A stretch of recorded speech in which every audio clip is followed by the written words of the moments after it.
Está começando mais um Questão de Saúde e hoje o nosso tema vai percorrer aí a yoga clínica e também vamos falar um pouquinho sobre as práticas integrativas e complementares com os profissionais do Sistema Público de Saúde.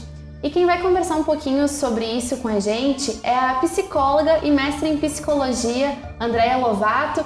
Também faz parte aí de projetos com o Ministério da Saúde e com a Organização Pan-Americana de Saúde. E ela vai abordar, então, essas práticas que complementam a medicina tradicional que a gente conhece. Olá, Andréa, tudo bem? Tudo e contigo. Também. Então, para começar, vamos por esse segundo elemento hoje da nossa conversa, que seriam as práticas integrativas e complementares com os profissionais do Sistema Público de Saúde. Como que funciona essas práticas e como elas influenciam na medicina e principalmente com o público, paciente do Sistema Público de Saúde? Bom, a população já utiliza práticas chamadas de não convencionais, por exemplo, plantas medicinais, que é um conhecimento que vem passando de geração em geração, e outras práticas que não são parte do nosso sistema convencional de saúde. Então, no Brasil, há 10 anos atrás, surge uma política para legitimar o uso dessas práticas, que se chama Política Nacional de Práticas Integrativas e Complementares, e que ela legitima o uso no sistema público de saúde, brasileiro no SUS, de práticas como medicina tradicional chinesa, homeopatia, plantas medicinais, a medicina antroposófica, que é baseada na filosofia de Rudolf Steiner, e também a prática do termalismo social, o termalismo que é o uso de águas termais no cuidado em saúde, no tratamento em saúde. Então, muitos municípios brasileiros, cerca de 1.200, já têm essas práticas implementadas. Essas práticas e outras como yoga, biodança, danças circulares, reiki e inúmeras outras práticas já presentes e ofertadas gratuitamente à população. E como que você diria a importância? Porque se a gente avaliar, quando a gente não tem muito conhecimento do assunto, a gente diria que é uma forma natural, às vezes, de tratar patologias do nosso corpo, da nossa saúde, certo? Então, qual seria a importância, talvez, de a gente procurar mais esses meios naturais de tratamento? Essas práticas, elas têm como norte a ideia de que a pessoa pode aprender a cuidar da sua saúde e pode prevenir doenças. Ela pode, na sua rotina, incluir práticas que vão fazer com que ela tenha uma melhor qualidade de vida e evitar tanto o adoecimento. Então, tem essa questão número 1 de prevenção e promoção à saúde. Por exemplo, tem pesquisas mostrando que pessoas que praticam yoga procuram 40% menos os serviços de saúde. Então tem essa questão de adoecer menos e tem também a questão da diminuição de uso de medicamentos. Então quando acontece um processo de adoecimento, primeiro se busca formas naturais de tratar aquela situação e por fim, em último caso, se busca a alopatia. Então, sempre se prioriza o uso de terapias mais naturais, menos invasivas, e as pessoas têm buscado muito isso, têm buscado cuidar da sua alimentação de uma forma mais consciente, comendo alimentos orgânicos, produzidos localmente, têm procurado viver mais próximo da natureza. Isso se percebe com famílias jovens indo, por exemplo, retornando à zona rural ou fazendo hortas nas suas casas, uma busca por uma proximidade maior com a natureza e consequentemente, uma busca por um cuidado da saúde de uma forma também mais natural, menos química. Claro, e hoje a gente consegue observar que à medida da alimentação, a vida urbana, essa questão do trânsito, parece que tem diversos fatores que vai aumentando o estresse. É difícil hoje a gente conversar com uma pessoa que tenha uma vida turbulenta, que não esteja sempre reclamando. Então, e daqui a pouco dores que surgem pelo corpo inteiro, dor de cabeça, igual a gente tinha comentado anteriormente, essa questão de insônia. Eu mesma me considero uma pessoa jovem e já tive momentos de não conseguir dormir, levar horas para conseguir dormir à noite. Então, são medidas que às vezes podem ajudar, e também são problemas que não afetam só pessoas maduras e idosas, porque afetam também às vezes a criança, o adolescente, né? Muitas vezes, né? Então a criança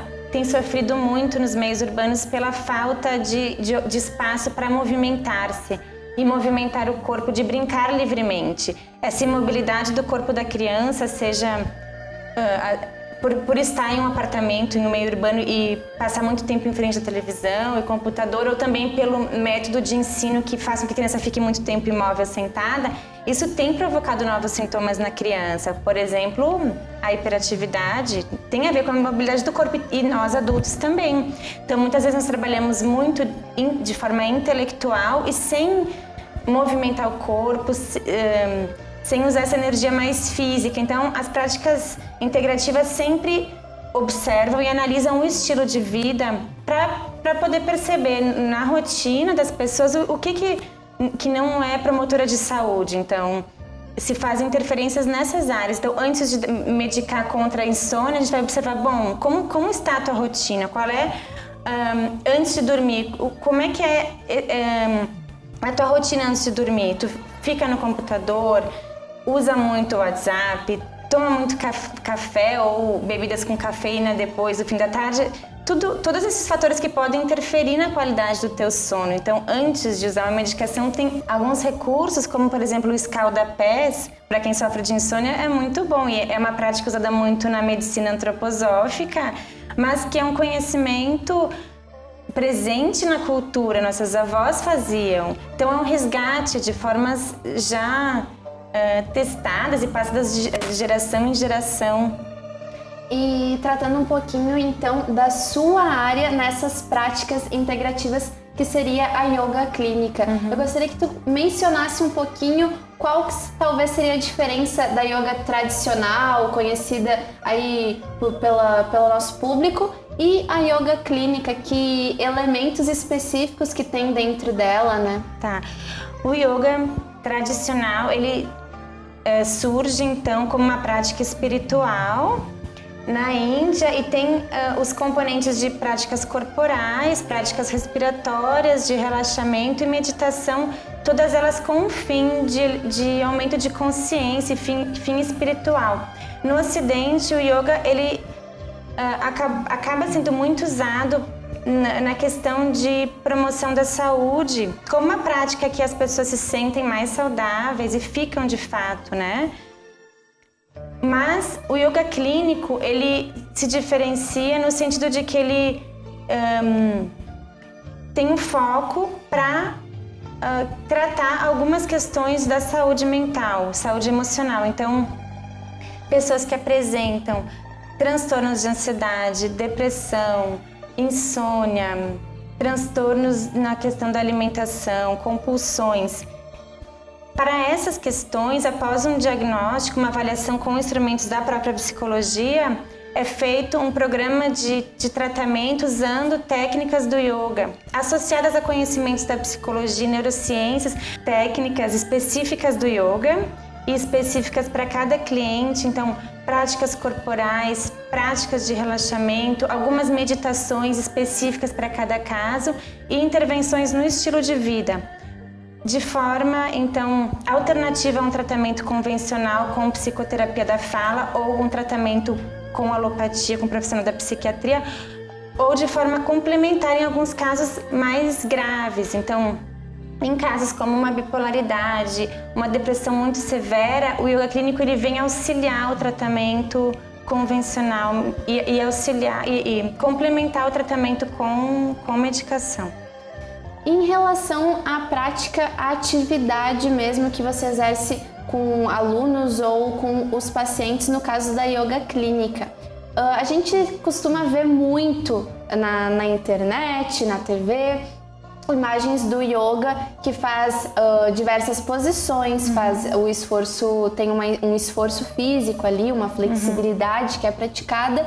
Na prática, entra isso também no yoga clínico ou é algo mais, ou a atividade ela é um pouco diferente assim? No yoga clínico são usadas menos práticas corporais, mas são usadas também, especialmente em casos onde a pessoa precisa de uma maior vitalidade, em casos, por exemplo, de transtornos mais depressivos. Então, eu utilizo algumas práticas corporais de yoga mais vitalizantes. Em casos de alguma questão relacionada à ansiedade, existem posições que têm um efeito relaxante e calmante, então eu utilizo elas. Mas nas aulas regulares de yoga a gente trabalha mais as práticas corporais, então flexibilidade, força muscular, essas questões não são o foco no yoga clínico. São usadas posições que colocam o corpo de um jeito que promova ou um efeito calmante ou um efeito vitalizante, mas o foco não é o efeito físico em si. E como você falou, para o pessoal de casa já se observar, porque às vezes a gente pode ter a dificuldade de identificar o problema dentro da gente. Por exemplo, você citou a insônia, a ansiedade, mas assim, como a gente já está chegando no final, para o público de casa talvez poder se observar, caso precise, né? Ou fazer yoga, ou fazer a yoga clínico, que tenha algum indício de problemas, às vezes.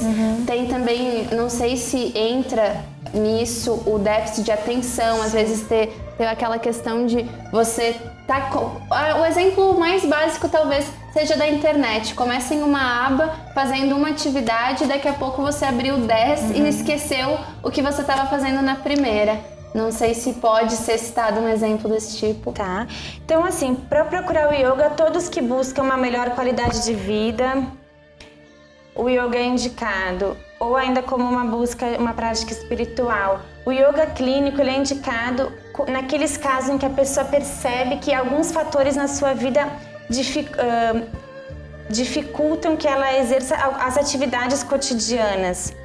Por exemplo, uma ansiedade grande que faz com que ela tenha receios e que impedem ela de fazer atividades que ela gostaria.